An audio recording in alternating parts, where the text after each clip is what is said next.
Bueno, buenas tardes. ¿Cómo están? Bueno, hoy nos convoca un tema que, bueno, realmente es apasionante, que es la hipertensión pulmonar. Así que, la idea es un poquito contarles cuál es el valor del ultrasonido en el diagnóstico y en el seguimiento, pero para ello vamos a pasar primero por algunas cuestiones básicas, como es definición, factores de intervinientes, diagnósticos clínicos asociados, predictivos de hipertensión. Vamos a hablar detalladamente de diagnóstico ecocardiográfico, de cómo cuantificar la resistencia vascular pulmonar. Vamos a hablar un poquito de óxido nítrico y de algunas entidades en las cuales se asocia, como por ejemplo en la displasia broncopulmonar, para después concluir.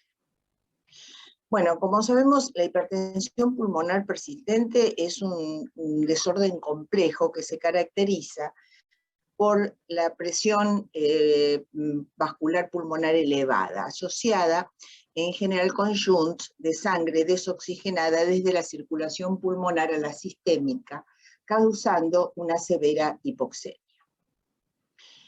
Típicamente se presentan los pacientes de término y cercanos al término, pudiendo ser primaria, donde el principal problema se encuentran los vasos pulmonares, o ser secundaria alguna enfermedad del parénquima pulmonar. El shunt de derecha a izquierda ocurre generalmente dentro del pulmón, aunque puede estar acompañado del shunt atrial, del shunt a través del ductus, en los primeros días de vida. En ambas formas de hipertensión pulmonar suele asociarse con afectación del gasto ventricular. Cuando recordamos un poquito la transición, y esto es algo conocido por ustedes porque lo he presentado en varias oportunidades, hay tres eventos importantes que ocurren, pero básicamente dos intervienen en lo que es la expansión pulmonar y el descenso de las resistencias vasculares pulmonares. Uno es la expansión pulmonar y el otro es la oxigenación. Entonces, ambos generan una apertura de todos los vasos pulmonares que intrauterinamente se encontraban colapsados para dar lugar a un aumento del flujo sanguíneo pulmonar y a un descenso de las resistencias vasculares pulmonares. Y de esta manera la circulación, que era una circulación en paralelo, pasa a ser una circulación en serie, ¿no es cierto? O sea, el pulmoncito envía un buen flujo de sangre hacia las cavidades izquierdas que reemplaza a que provenía a través del foramen oval desde la placenta. Y por último, obviamente hay otro evento muy importante que es la remoción de la placenta. Estos eventos que si bien son respiratorios, claramente tienen una implicancia hemodinámica muy significativa. ¿De qué depende la presión, o cuando uno habla de hipertensión pulmonar o de presión arterial pulmonar? Responde esta fórmula, o sea, la presión capilar, WES, o sea, intrapulmonar, más el flujo sanguíneo pulmonar por la resistencia vascular pulmonar. O sea que la presión arterial pulmonar en general cae después del nacimiento, permaneciendo hasta los 2 meses de vida algo elevadas. O sea, recién el nivel del adulto lo logran a los 2 meses. Y esto es presiones pulmonares por debajo de 25 milímetros de mercurio. O sea que si uno encuentra un bebito en respirador o en una situación de distrés respiratorio con presiones pulmonares que se encuentran alrededor de 30, 35, uno puede considerar que esa hipertensión es fisiológica, o sea, que está en transición. Ahora, muy bien, cuando la hipertensión pulmonar se encuentra asociada a un aumento de la presión capilar, esto en general se asocia a una falla cardíaca izquierda o a malformaciones arteriovenosas. O sea, hablamos de que por ahí nos encontramos ante una disfunción diastólica, aumento de la presión en la aurícula izquierda, y esto genera de alguna manera un aumento en la resistencia vascular pulmonar, y esto es de origen capilar. o sea, se pone pletórico el pulmón. La otra hipertensión es la que se asocia, ¿no es cierto?, a incremento del flujo sanguíneo pulmonar. Y esto en general tiene que ver con los grandes shunts. El más típico, hace calor, ¿no?, es el shunt ductal, cuando este es de izquierda a derecha y genera hiperflujo pulmonar. La otra hipertensión que podemos observar es cuando se produce la elevación de la resistencia vascular pulmonar. Este es el típico caso de vasoconstricción pulmonar. Pero también puede darse la combinación de las distintas formas, de manera tal que estas distintas formas, o sea, de aumentos de resistencia, de aumentos de flujos, pueden conjuntamente estar presentes en determinadas entidades. Así, por ejemplo, entonces, vamos a encontrar que una elevación de la resistencia vascular pulmonar, o sea, por vasoconstricción, puede estar asociada a una mala adaptación vascular pulmonar, a una enfermedad parenquimatosa o la aspiración de líquido amniótico meconial, que eso es lo más típico. No sé por qué más me interesa. Al síndrome de distrés respiratorio, a hipo o hiperventilación, o sea, atelectasia o sobreexpansión, a neumonía, en respuesta a ciertos estímulos, como puede ser la hipotermia, sepsis, estrés, hipercamia, hipoxemia, acidosis, hiperviscosidad, tóxicos y fármacos de uso materno, mal desarrollo de la vasculatura pulmonar, y a esto le llamaremos remodelado, como es el cierre intrauterino del ductus, por ejemplo, por el uso de inhibidores de la ciclooxigenasa, hiperperfusión pulmonar en cardiopatías congénitas con shunt de izquierda a derecha, en retardos de crecimiento, hay remodelado, poco desarrollo de la vasculatura pulmonar, como sucede en la hernia diafragmática o en la hipoplasia pulmonar. Pero hay un 10 a un 20% de las hipertensiones pulmonares que son de causa no específica o idiopática. Si ejemplificamos un poquito qué situaciones se encuentra de hipoxemia, aumento de las resistencias vasculares pulmonares que superen a las sistémicas, por ejemplo, la obstrucción intravascular por hiperviscosidad o policitemia puede ser una, la vasoconstricción aguda, que se ve en el evento agudo de asfixia, neumonía, sepsis, a veces en la atelectasia, la enfermedad de membrana hialina, la aspiración de líquido amniótico meconial, y en algunas otras entidades parenquimatosas. El remodelado, hernia diafragmática, hipoxia intrauterina crónica, cierre ductal antenatal. Hipoplasia de pulmón, hernia diafragmática, lesión ocupante intratorácica y oligoamnios prolongado, a veces asociado, por ejemplo, a una disfunción renal o a una disgenesia o displasia renal. Causas cardiovasculares. Bueno, de las causas cardiovasculares de hipertensión pulmonar tenemos, por ejemplo, estenosis venosa pulmonar, o sea que las venas pulmonares congénitamente nazcan el bebé con una estenosis, o sea hay un flujo alterado, el ingreso de la sangre a la aurícula izquierda, que haya una estenosis mitral, que haya hipoplasia de corazón izquierdo, que haya una disfunción diastólica ventricular izquierda que cargue a su vez la aurícula y cargue la circulación pulmonar. Todas estas son causas cardiovasculares.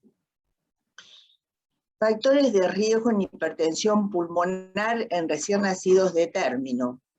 Bueno, el sexo masculino es más frecuente, morbilidad materna, cesáreas, coriomionitis, aspiración de líquido amniótico meconial, exposición antenatal a inhibidores de la recaptación de serotonina y de la ciclooxigenasa, infección perinatal, asfixia, hipotermia, acidosis, hipocalcemia, dolor, nunca hay que olvidarse que el dolor produce hipertensión pulmonar, policitemia, y bueno, la típica alteraciones cromosómicas, ¿no?, que transitan con hipertensión pulmonar.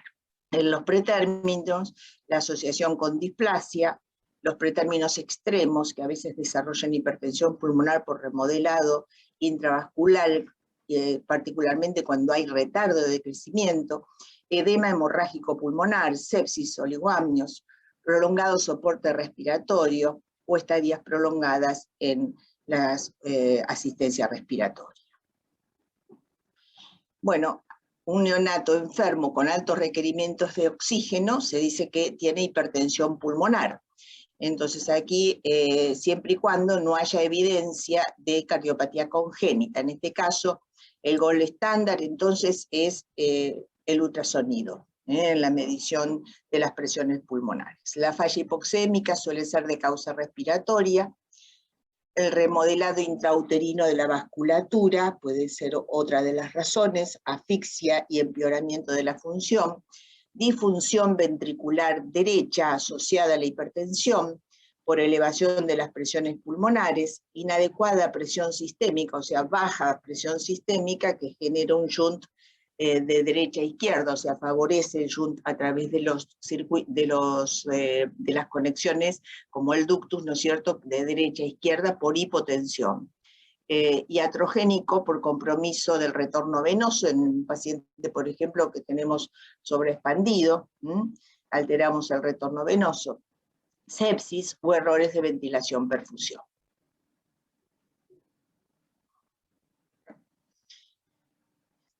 Bueno, ¿qué factores pueden modificar la transición vascular? Bueno, sabemos que la vía de nacimiento es uno de ellos, o sea, es más frecuente en la cesárea electiva.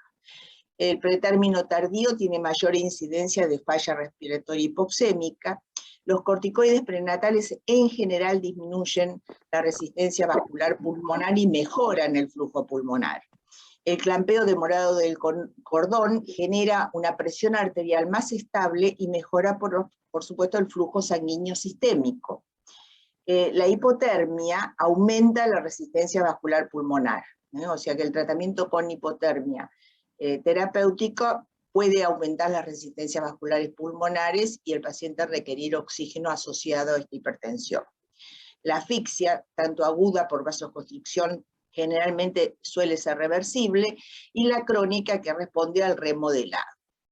En cuanto al oxígeno, hay una óptima ventilación sin hiperoxigenación, es la llave para disminuir las resistencias vasculares pulmonares. Muy bien, ¿qué pregunta debemos hacernos cuando nos enfrentamos ante un paciente donde sospechamos hipertensión pulmonar y que nos puede responder el ultrasonido? La primera pregunta es que el corazón sea estructuralmente normal, para lo cual, bueno, si tenemos mucha experiencia podemos sospechar o no, y si no, obviamente siempre consultar con cardiología.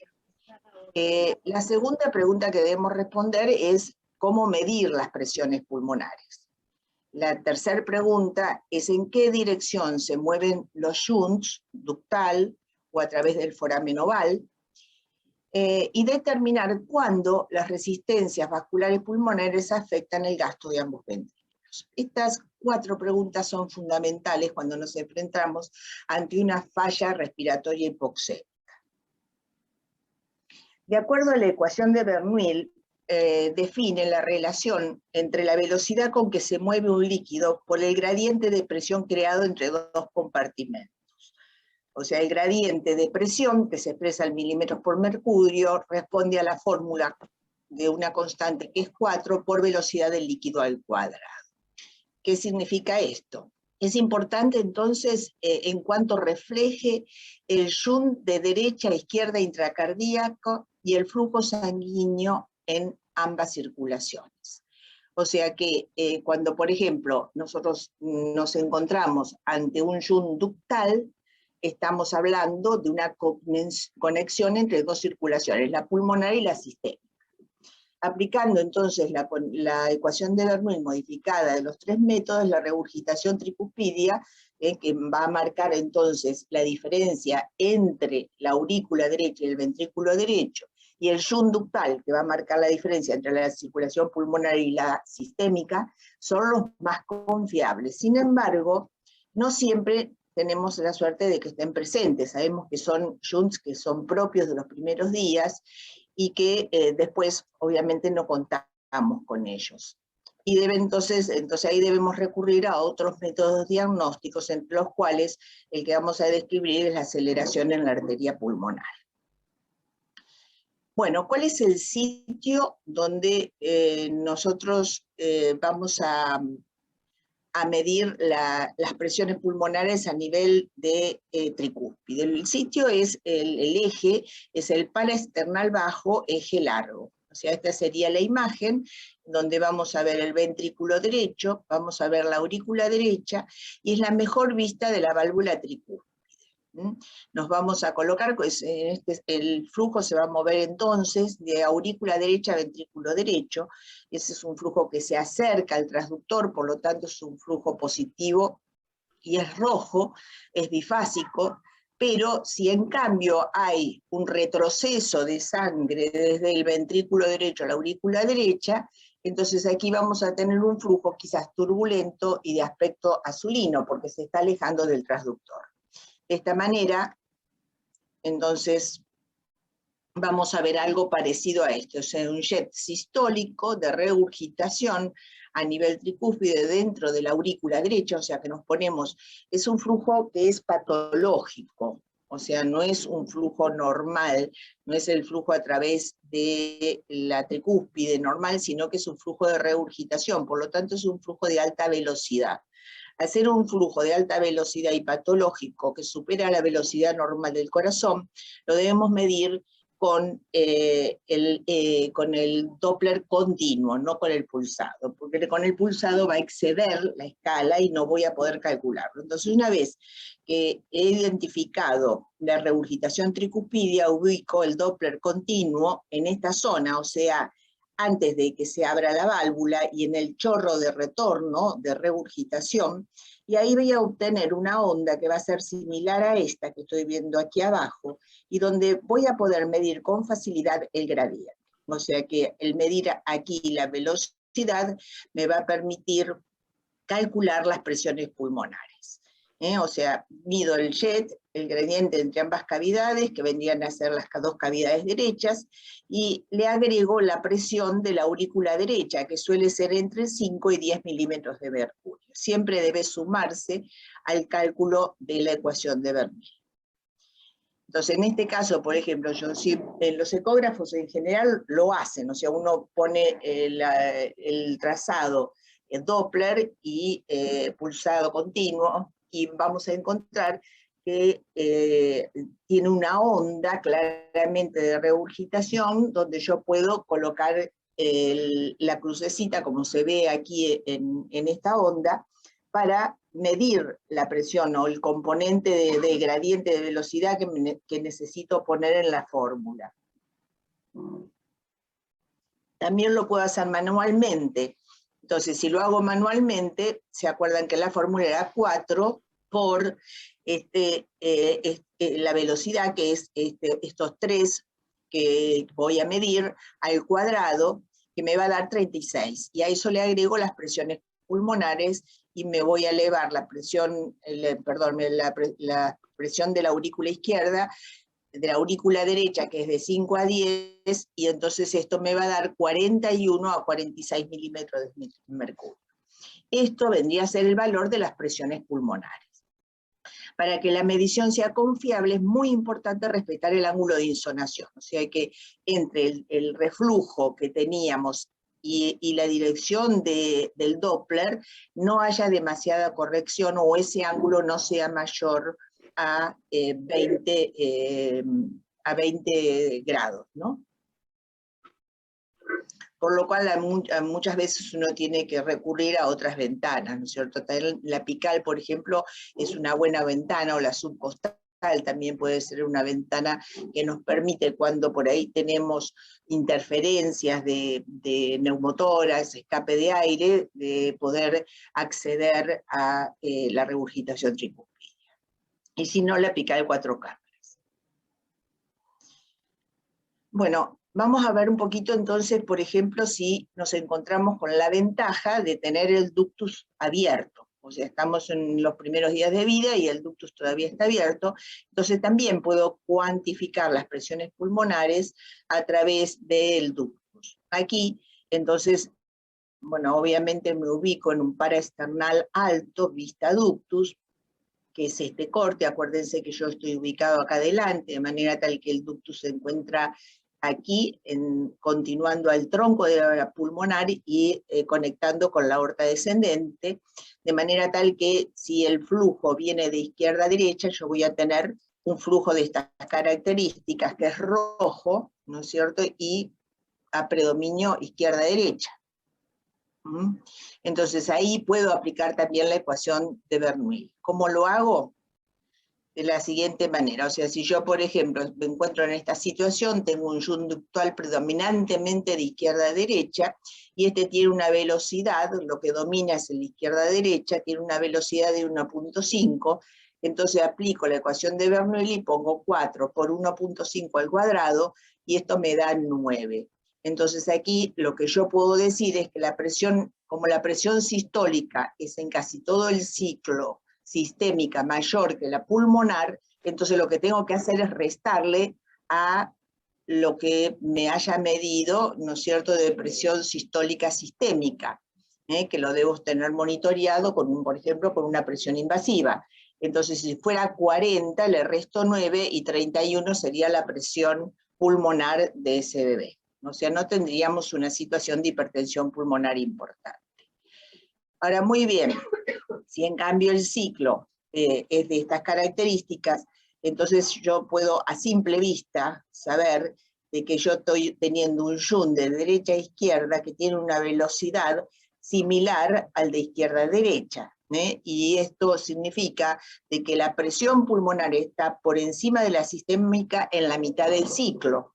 Esto es, o sea que tenemos casi presiones pulmonares a nivel sistémico. Estamos ante una hipertensión pulmonar que debemos atender.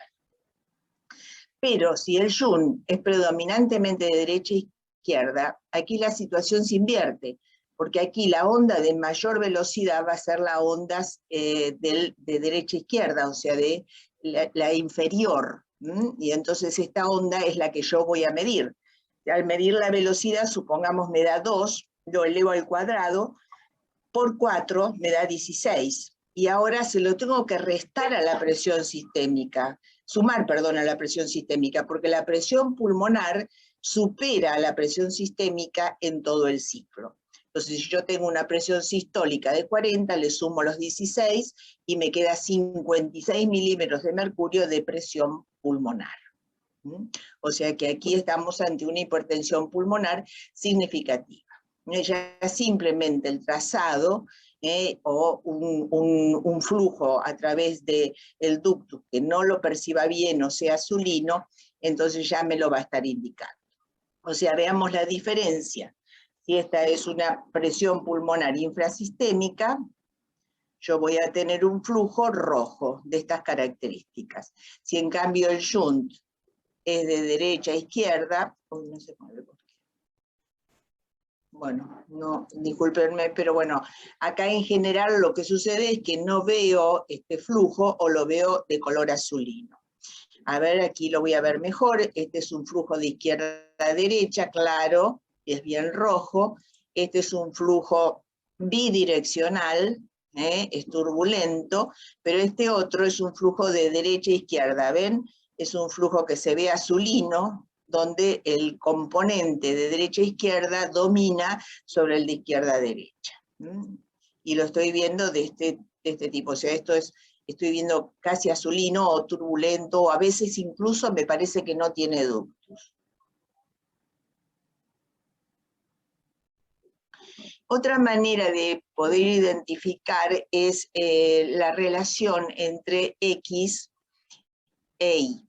La relación entre X e Y me debiera dar menor de 0,3 para decir que la presión es subsistémica, pero bueno, yo no lo uso mucho, más de 0,3 suprasistémica, pero bueno, teniendo la posibilidad de visualizar el ductus y visualizar los flujos, es mucho más operativo el poder identificarlos con el trazado y medirlos directamente.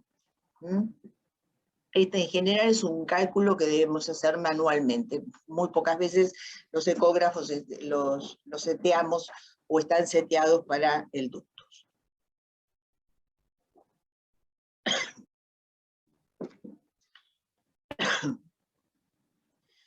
Bueno, el otro componente interesante es el del foramen oval. Fíjense, este foramen oval, esto vendría a la aurícula derecha, esta a la izquierda. Fíjense el abombamiento del foramen oval. A simple vista ustedes están viendo que la ventanita se mueve abombada y con una aurícula derecha que protruye sobre la aurícula izquierda. El trazado va a ser un trazado que va a ser invertido, o sea, voy a tener casi el mismo componente derecho que izquierdo. O sea que este trazado, que es el normal del flujo a través del foramen oval y que va a tener un color rojo porque se acerca al transductor, ¿no es cierto?, viene de izquierda a derecha, es reemplazado en hipertensión pulmonar por un flujo de estas características, o sea que es un flujo bidireccional con un componente derecha-izquierda equivalente al de izquierda y derecha, y con una imagen que va a ser de estas características. Fíjense que es bidireccional, es azulino, se ve que pasa un flujo a través del foramen oval, pero ya no es ese flujo rojo y claro que yo veía arriba. Este es otro marcador de hipertensión pulmonar.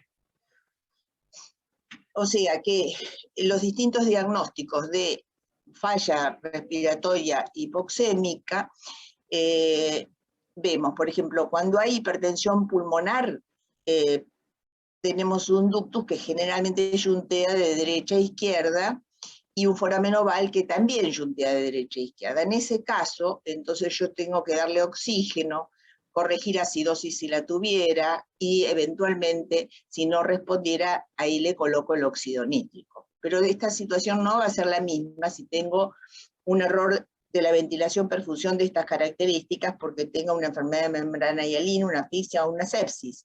Entonces, en este caso, el ductus puede ser de izquierda a derecha y el foramen oval también, pero por un tiempo, hasta que realmente las resistencias vasculares empiecen a aumentar y pueda invertirse. Aquí lo que necesito hacer es reclutar este pulmón lo antes posible. Acá no puedo colocar óxido nítrico, porque si coloco el óxido nítrico antes de reclutar el pulmón, la realidad es que el tratamiento va a ser inefectivo, y ese no es el tratamiento para esta situación. Si en cambio tengo una disfunción diastólica, entonces voy a tener un ductus que va a ser de derecha a izquierda, porque básicamente está el ventrículo izquierdo eyectando poco volumen, va a haber hipoflujo, y las presiones pulmonares van a yuntear, van a ser superiores, por lo tanto el ductus seguramente va a ser de derecha a izquierda, pero el foramen oval va a ser de izquierda a derecha, porque yo tengo aumentadas las presiones dentro de las cavidades izquierdas por la disfunción diastólica. En este caso, yo lo que debo hacer no es poner óxido nítrico, sino colocar milrinona o 2-butamina o algo, algún agente que mejore la bomba. Esto es básico y es importante tenerlo presente porque, bueno, es una contraindicación formal del óxido nítrico colocarlo cuando yo tengo una disfunción diastólica, porque ese ventrículo no va a estar capacitado, ni la aurícula para recibir ese flujo aumentado a través de las venas pulmonares.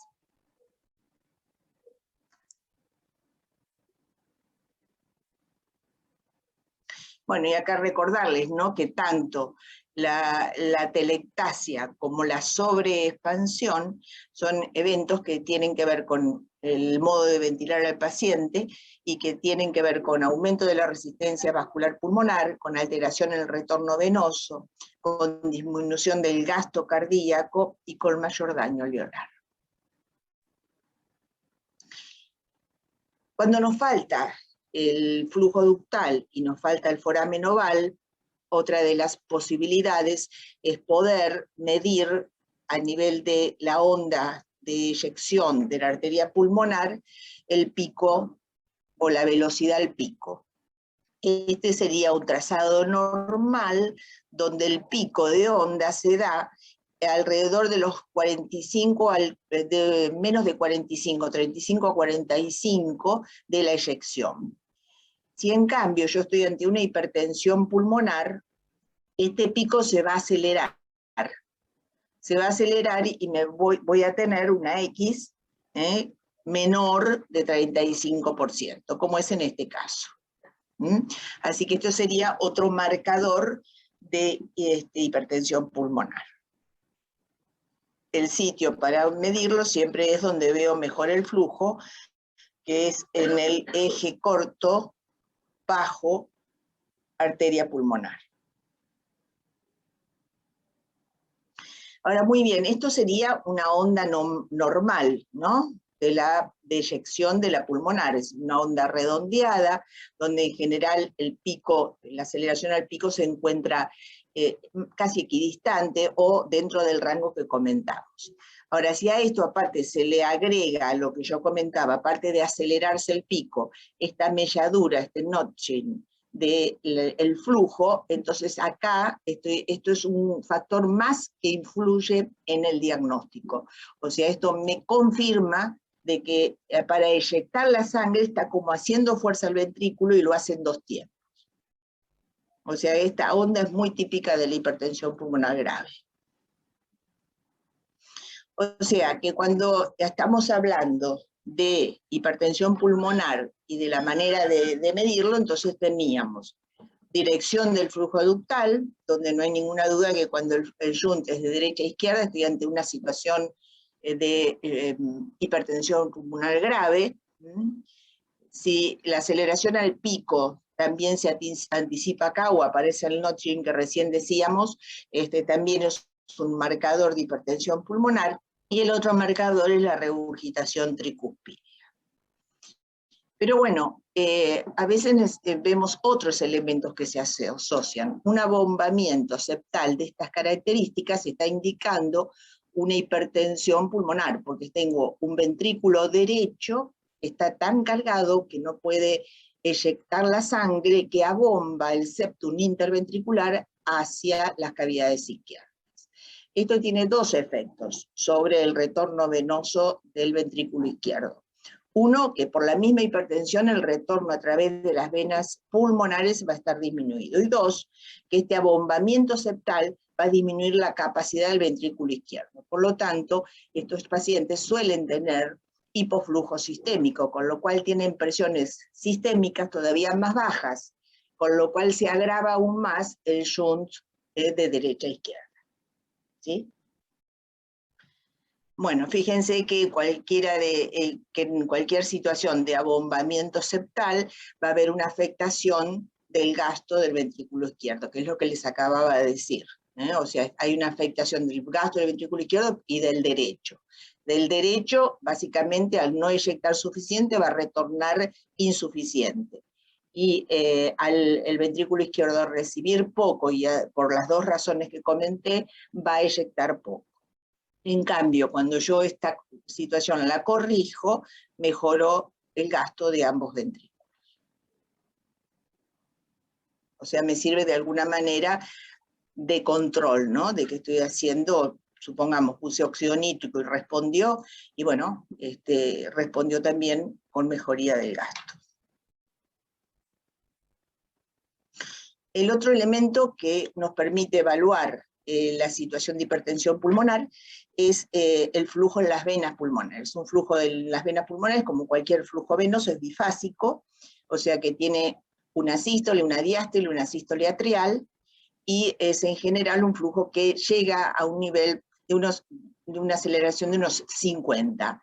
Ahora, cuando esto se torna de estas características, bifásico, cuando este flujo es bajo, y está indicando que hay una resistencia aumentada a nivel de las arterias pulmonares y retorna poco. No lo puedo distinguir estrictamente de cuando hay disfunción diastólica, porque cuando hay disfunción diastólica también hay una resistencia, pero no por las arterias pulmonares que están aumentadas las resistencias, sino por la aurícula que me está impidiendo el retorno venoso.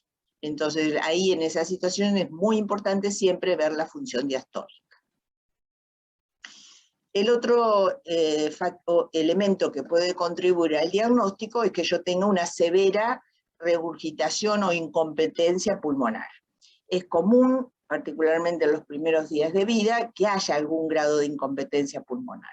Pero si esta es muy severa, entonces en ese caso puedo confirmar aún más que esto es una hipertensión pulmonar.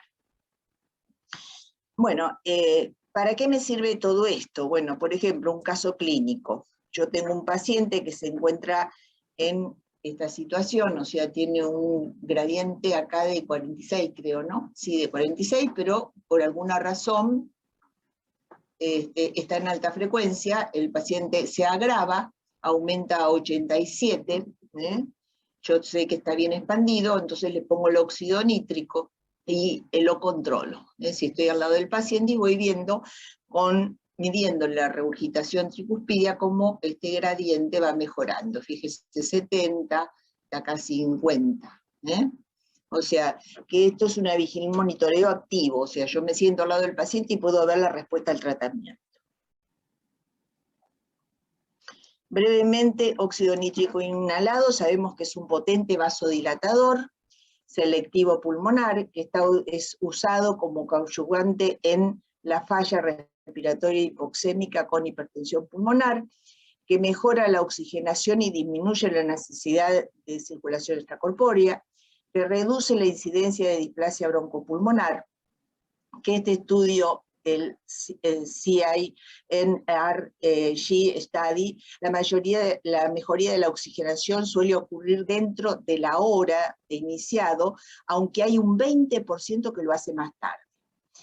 En general, el ingreso oportuno mejora la respuesta. ¿Qué se dice ingreso oportuno? Cuando el índice de oxigenación empieza a superar los 25. Adecuada expansión pulmonar, con alta frecuencia y óxido nítrico, si fuera necesario, parece mejorar la respuesta. Ahora, Feiner y Barrington han sugerido que solo el 50% responden con incremento de la oxigenación. Entonces uno se pregunta qué pasa con el otro 50%, ¿por qué no responden?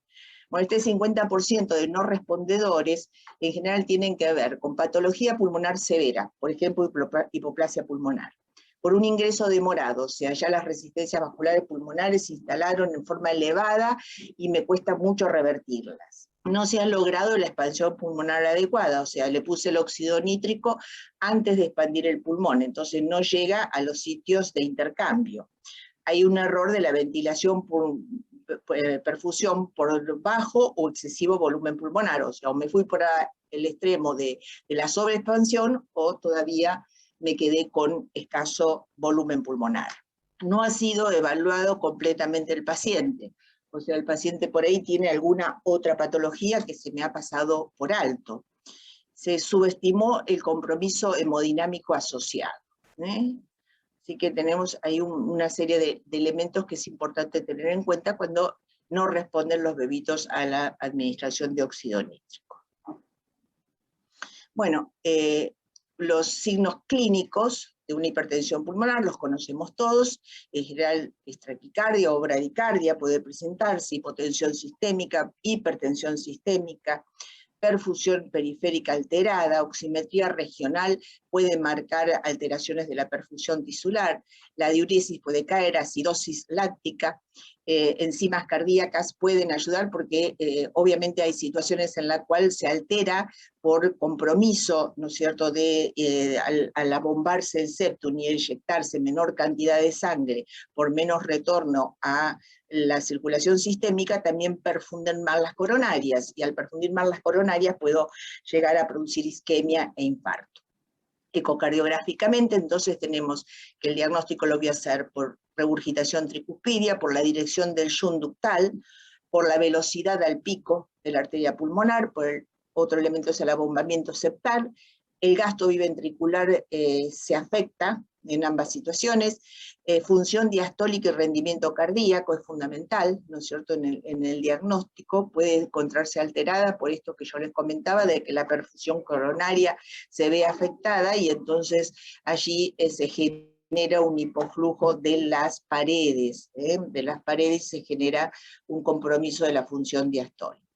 El TAPS es un muy buen marcador de hipertensión pulmonar porque ante una situación de postcarga aumentada del ventrículo derecho, el movimiento de la valva de la tricúspide que disminuya, está indicando de que ese ventrículo se está moviendo con lentitud contra una poscarga muy aumentada. El Doppler tisular, contribuye porque veo directamente el movimiento y veo la calidad del músculo, lo mismo que el Speckeltrack. Muy bien. Disfunción del ventrículo izquierdo. En las resistencias vasculares pulmonares y bajo flujo sanguíneo pulmonar. O sea, yo tengo resistencias vasculares pulmonares elevadas y esto genera un bajo retorno. Tengo las resistencias aumentadas en el pulmoncito y entonces esto genera un bajo flujo sanguíneo pulmonar.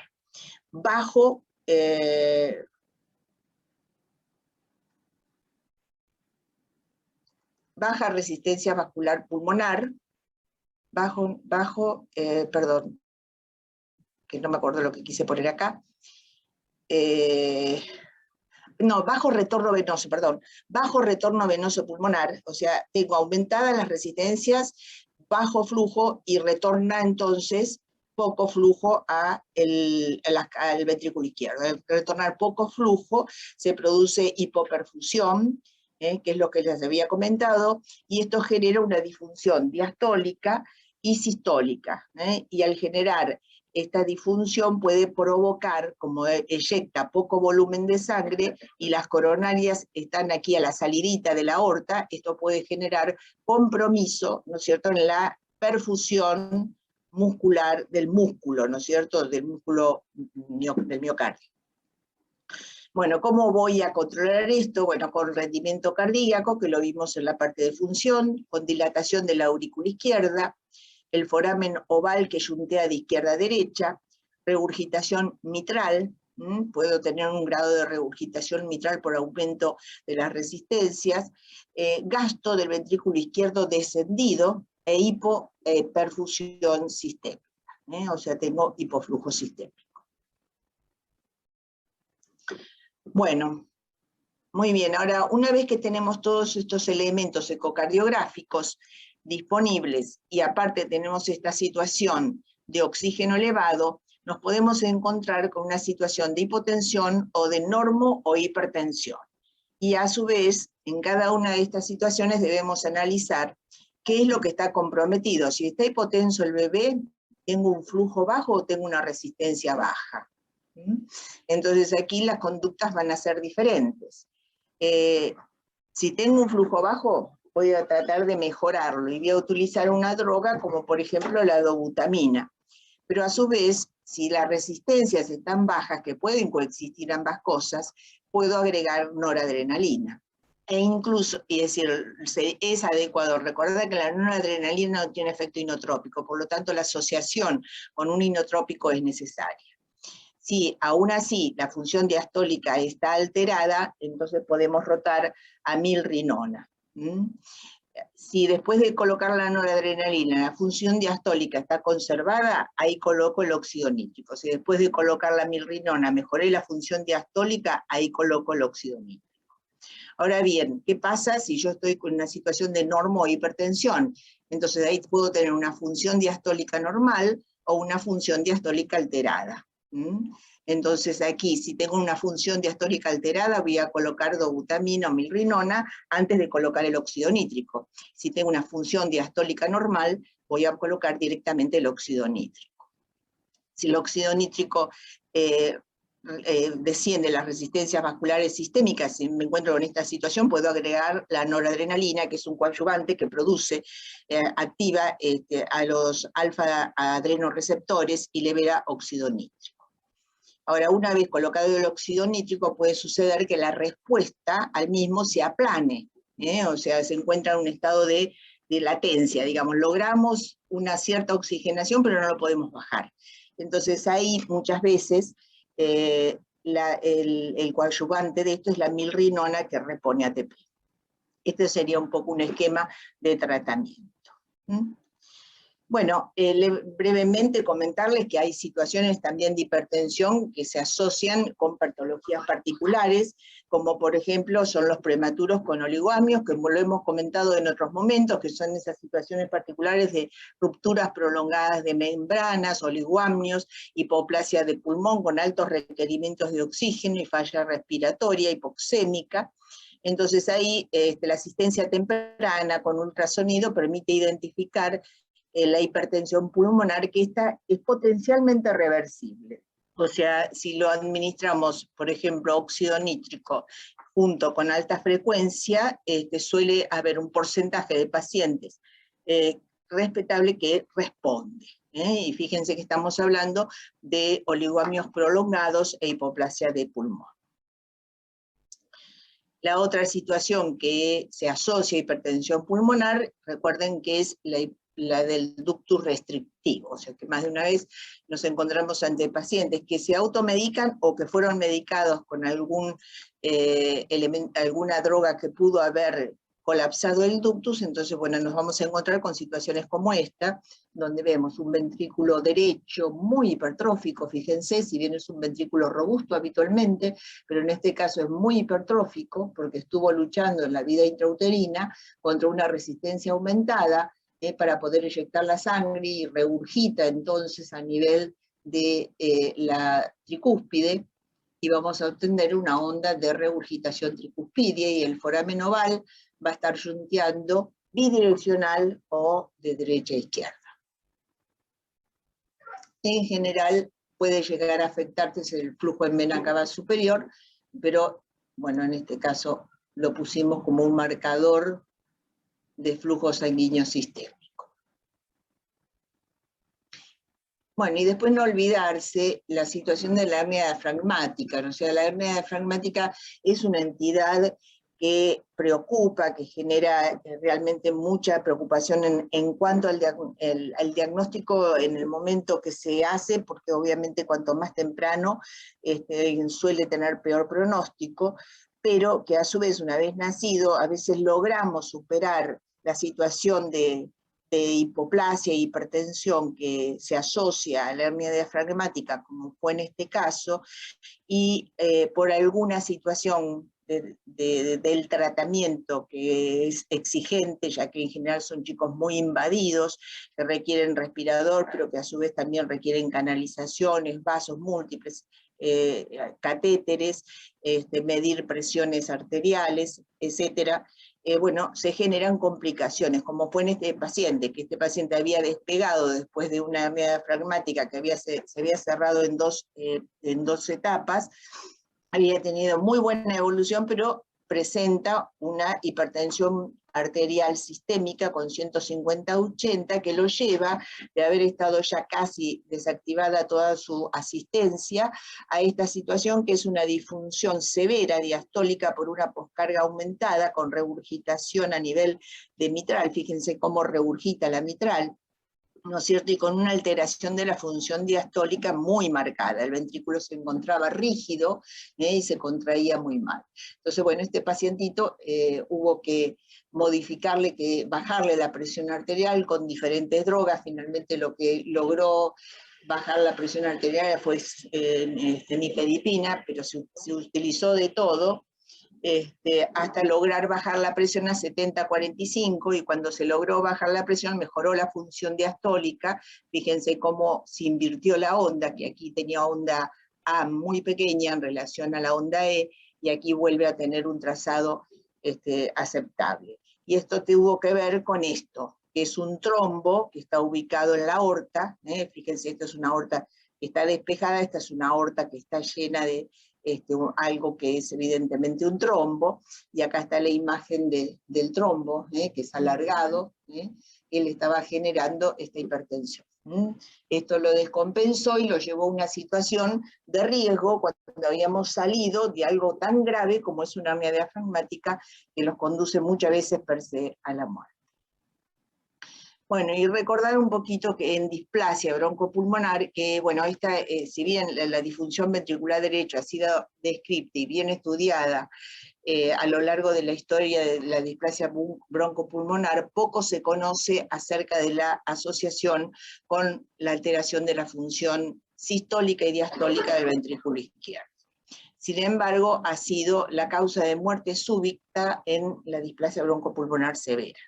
La función diastólica puede empeorar en pacientes con displasias y cursar con hipertensión sistémica e hipertrofia ventricular izquierda. O sea que los pacientes con displasia broncopulmonar tienen que ser controlados ecocardiográficamente, no solamente del ventrículo derecho, para ver si las resistencias están bien, si no está rectificado el septum, si él tiene un TAPSE normal, sino también la función diastólica, porque la función diastólica suele comprometerse y esta ser la causa de desenlaces inesperados en estos pacientes.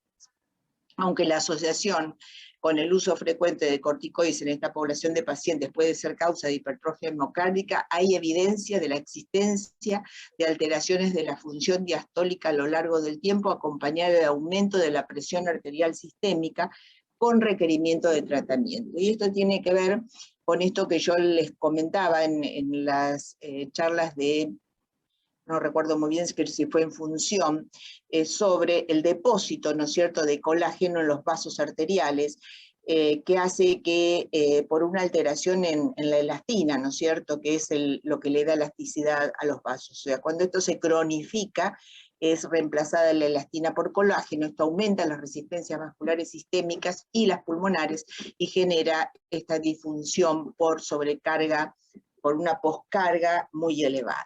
La disfunción diastólica ventricular izquierda sobre el pulmón displásico genera alteración del retorno venoso pulmonar e incrementa la resistencia vascular pulmonar con disminución del flujo circulante en el lecho vascular pulmonar y por lo tanto sobrecarga de las cavidades derechas.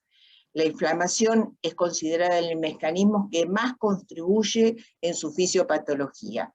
Esta conduce a la liberación de citoquinas proinflamatorias, el mismo barotrauma, ¿no es cierto?, la misma asistencia, la misma injuria, libera mediadores, y estos son responsables del estrés oxidativo, de factores combinados con altos niveles de catecolaminas que conducen al remodelamiento de las paredes vasculares y arteriales, que se tornan más rígidas y que causan hipertensión sistémica en el neonato.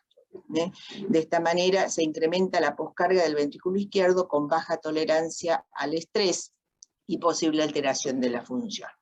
Por lo tanto, es muy importante el monitoreo de la presión arterial en los pacientes con requerimientos prolongados de oxígeno, y esto debe ser de rutina, ¿no?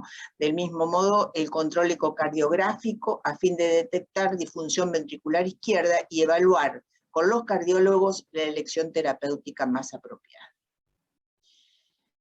Bueno, con respecto a displasia y enfermedad crónica, entonces tenemos que en la enfermedad temprana hay vasoconstricción sostenida pulmonar, hay vasoconstricción pulmonar con hipoxia exacerbada, y puede haber disfunción endotelial, y esta es la ventana óptima de tratamiento. Cuando esta se instala y se vuelve ya una enfermedad tardía, va a haber hipoplasia vascular pulmonar, hiperplasia del músculo liso, rigidez vascular, extensión de músculo liso arterial a vasos distales no musculares.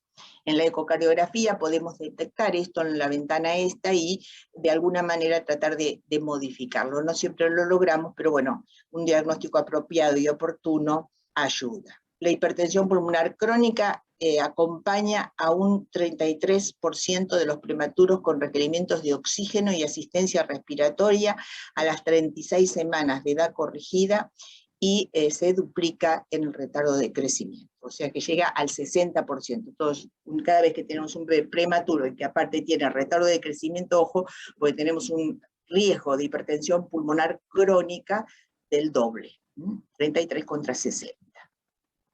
Y bueno, para concluir, poder identificar y cuantificar las presiones pulmonares en las diferentes entidades que comprometen la resistencia vascular pulmonar es el desafío para un tratamiento oportuno y temprano, del cual dependerá la morbilidad y mortalidad neonatal asociada a esta entidad. Y es el ultrasonido el gold estándar en su evaluación. Así que bueno, con esto cerramos, muchas gracias, y bueno, les escucho todas las preguntas y dudas. Un momentito, por Facebook todavía están dando saludos, agradeciendo, pero por el momento preguntas no han generado.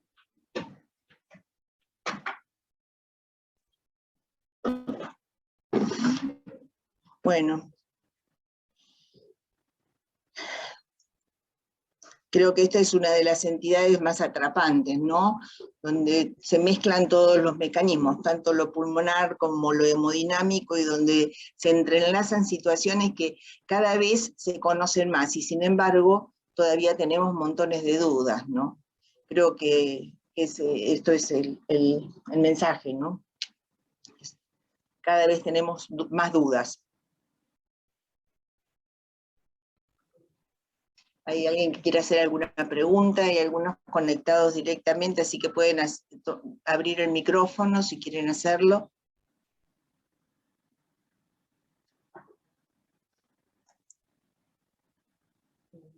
Muchas gracias. Ah, mira, todos saludos. Bueno, ¿qué opinión tienes sobre el uso del sildenafil? Y sí, el sildenafil es un interesante, sobre todo en la cronicidad, ¿no? En la cronicidad es un vasodilatador que lo utilizamos habitualmente como parte del tratamiento del paciente con requerimientos de oxígeno en forma crónica por displasia broncopulmonar. Así que sí, lo usamos. En aquellas neos que no contamos con alta frecuencia ni óxido nítrico, y bueno, ahí utilizar el sildenafil puede ser una opción, pero básicamente tener una buena ventilación, ¿no? Para disminuir los errores de ventilación-perfusión, creo que ese es uno de los puntos más importantes, ¿no? Pero también no irse al otro extremo, ¿no? Porque a veces nos pasa que logramos oxigenar al paciente, nos distraemos y sigue el reclutamiento y se expande y se sobreexpande el pulmón, y esto genera aumento de las resistencias vasculares pulmonares. Así que esto creo que hay que tenerlo muy en cuenta.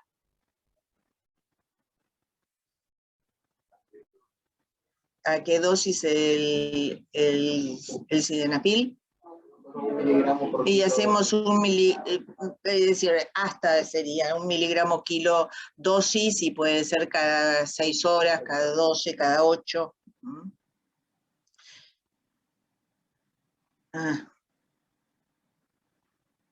¿Qué dice acá interior de Argentina? En Argentina no hay óxido nítrico ni alta frecuencia en neonatología nivel 3A en el interior. Sí, pero es un tema, ¿no? Es un tema. Pero bueno, podemos igual ayudarlo al bebé desde otro punto de vista, ¿no? Teniendo una adecuada ventilación, utilizando, bueno, obviamente ustedes saben que la displasia broncopulmonar es una complejidad, no solo por la injuria, sino porque aparte hay un aumento del edema intersticial, hay alteración en el drenaje linfático, hay alteración en las secreciones, o sea, se disminuyen las cilias, hay el movimiento de los moquitos es dificultoso, hay que aspirarlos con frecuencia. Entonces, bueno, un cuidado detallado de la respiración y de la ventilación es muy importante en el tratamiento de la hipertensión, y sobre todo evitar los cambios bruscos de la oxigenación, o sea, las desconexiones del respirador para procedimientos, para aspiraciones, tratar de utilizar circuitos cerrados de aspiración en la hipertensión pulmonar, porque las variaciones bruscas de la oxigenación aumentan las resistencias vasculares pulmonares, sobre todo en la etapa aguda, ¿no? En la crónica ya se ha instalado directamente la hipertrofia y el engrosamiento de los vasos, y ahí ya es muy difícil revertirlo, ¿no?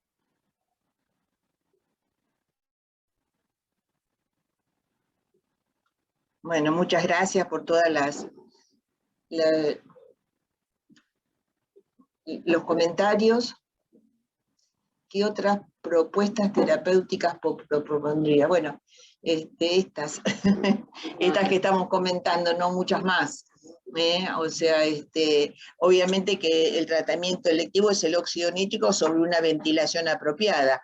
pero obviamente que hay otro contexto como los que hemos comentado de ver de que no haya edema pulmonar, tratar de tratar el edema pulmonar, que haya una adecuada ventilación, una adecuada aspiración, de mantener el oxígeno estable en el bebé, con el requerimiento estable. Eso es fundamental porque sabemos que el mejor vasodilatador pulmonar es el oxígeno, entonces tratemos de mantener estable el aporte de oxígeno para que no haya fluctuaciones que lo lleven al bebé a complicaciones.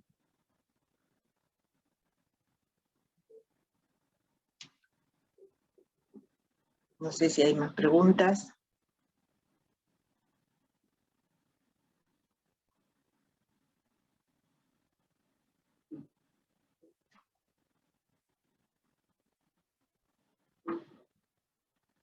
No he dejado de contestar ninguna pregunta, ¿no?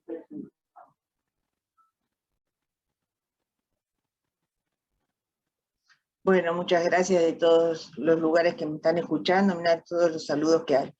Bueno, muchos cariños para todos, y bueno, la próxima charla es el miércoles que viene. Vamos a hablar sobre